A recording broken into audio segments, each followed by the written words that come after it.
Is society really shifting away from the original functional drink? And if so, which alternative is best suited to emerge as the next beverage industry winner?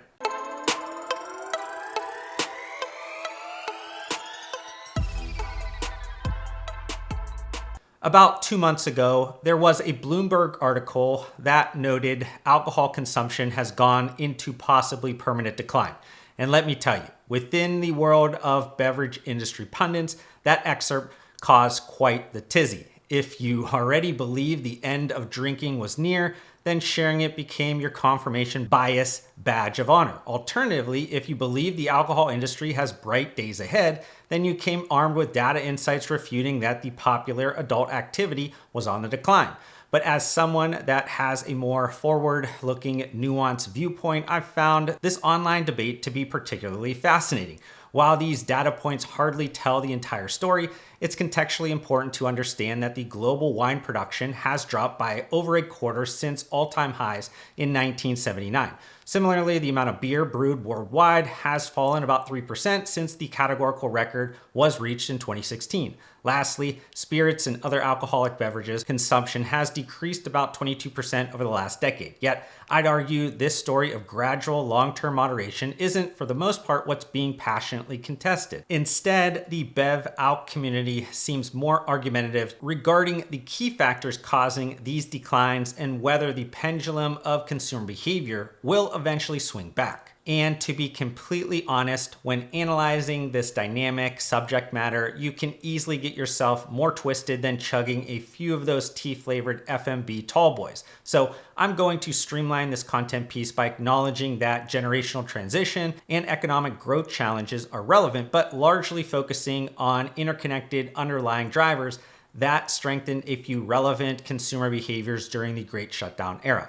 And we could start with the misconception that social distancing originated from these government stay-at-home orders. Yet, society has unfortunately been practicing social distancing well before any government intervention. In fact, there has been a fourfold rise in the number of Americans with no friends since the 1990s. But there should be little doubt that the Great Shutdown period further nudged social behaviors towards more deliberate, less alcohol-centered gatherings. Similarly, our societal obsession with health optimization and self-care, which also predates and was undoubtedly strengthened by the Great Shutdown era, could also be playing a meaningful role in greater reclusiveness, though younger consumers prioritizing health and wellness is likely to restrain Bev-Alc consumption for more obvious reasons. While drinking to one's health is still a symbolic gesture today, alcohol has been used throughout history to promote health and even heal numerous ailments. However, more recent scientific medicine developments and the internet disseminating health information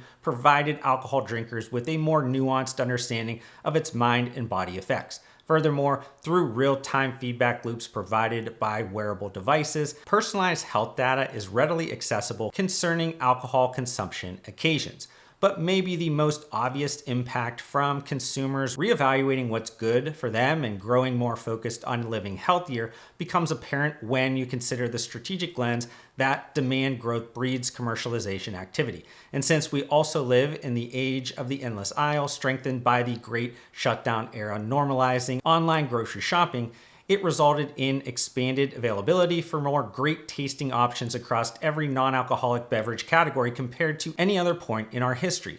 As a result, this wider range of alcohol-free drinks alongside broader access made abstaining more viable. Though, let's dig deeper into popular alcohol-free beverage options, an attempt to answer my introductory question of which alternative is best suited to emerge as the next beverage industry winner.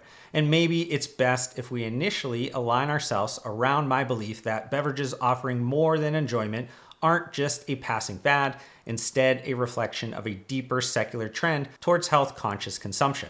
Moreover, consumers are moving closer every day towards this four-way intersection of taste, convenience, nutrition, and functionality. And consequently, every multi-billion-dollar beverage category is in the early innings of a remarkable transformation as hundreds of brands are competing for consumer attention with wellness-focused marketing and functionality of ingredients. However, it's important to understand that one, Shifting consumer behavior most often happens progressively, but two, there are multiple levels to this game. So let's use that thought framework to examine the past, present, and potential future of functional beverages. As I alluded to earlier, alcohol is the original functional drink, historically consumed for its supposed health benefits, but now more frequently drank by millions of Americans looking to change their mood or act as a social lubricant. But over the years, the different alcohol categories have progressed towards that four-way intersection of taste, convenience, nutrition, and functionality. Let's take beer as an example. Taste was what initially improved, but then canning and bottling operations and then retail modernization enhanced convenience. Next, alcohol manufacturers developed light and ultralight beer variants, which upgraded it nutritionally. Similarly, spirits evolved because mixology greatly improved taste, canning, bottling operations made these spirits and cocktails more convenient, and manufacturers have begun improving the quality of ingredients within especially the RTD cocktails category. But as consumers have become more health conscious and worry about alcohol's negative effects, the next level got unlocked within this proverbial beverage industry game. Sticking with the beer example, the taste of non-alcoholic beer has gotten leaps and bounds better because of arguably the athletic brewing effect. And convenience surrounding non-alcoholic beer has been enhanced by greater availability across on and off-premise retail establishments. Then, like RTD cocktails, manufacturers have begun improving the quality of ingredients. Also, while I won't go through a mocktail progression example, it's very similar to what has happened within the non-alcoholic beer market. And this is currently where the most, let's call it disruption, is happening, as non-alcoholic beer now constitutes about 2% of global beer volume. Moreover, within the US market, non-alcoholic beer has seen sharp growth, with volume increasing 175% over the last 5 years. Also, while non-alcoholic spirits currently have the strongest growth rate, non-alcoholic beer accounts for about 80% of the dollar sales across the nearly $1 billion adult non-alcoholic beverage segment domestically. But maybe you noticed something as I went through the adult non-alcoholic categorical consumer behavior progression. Yes, consumers are drinking non-alcoholic beer and or mocktails because they want healthier choices that also help them be able to socialize and feel part of the group, but these beverages lack functionality, thus missing arguably the most important sensory aspect when comparing to alcohol. But this was something I talked about early last year in a recorded conversation with my good friend and founder of the popular relaxation beverage platform, Ben Witt. I'll be the first to admit, I think when I first saw, this is probably a handful of years ago, a lot of the non-alcoholic beer, the mocktails, all these types of things, like I was not necessarily that I didn't understand it. It's that I thought to myself, well, what they're trying to get to or what they're trying to mimic, because again, a lot of times I think when functional CPG, especially the supplement space, you're mimicking effects of something that's a vice, or maybe it's, I'll say this and God forbid somebody will be like, oh, my pharmaceuticals or something like that. You're looking for this like thing, but in a more, kind of natural or I guess benign way.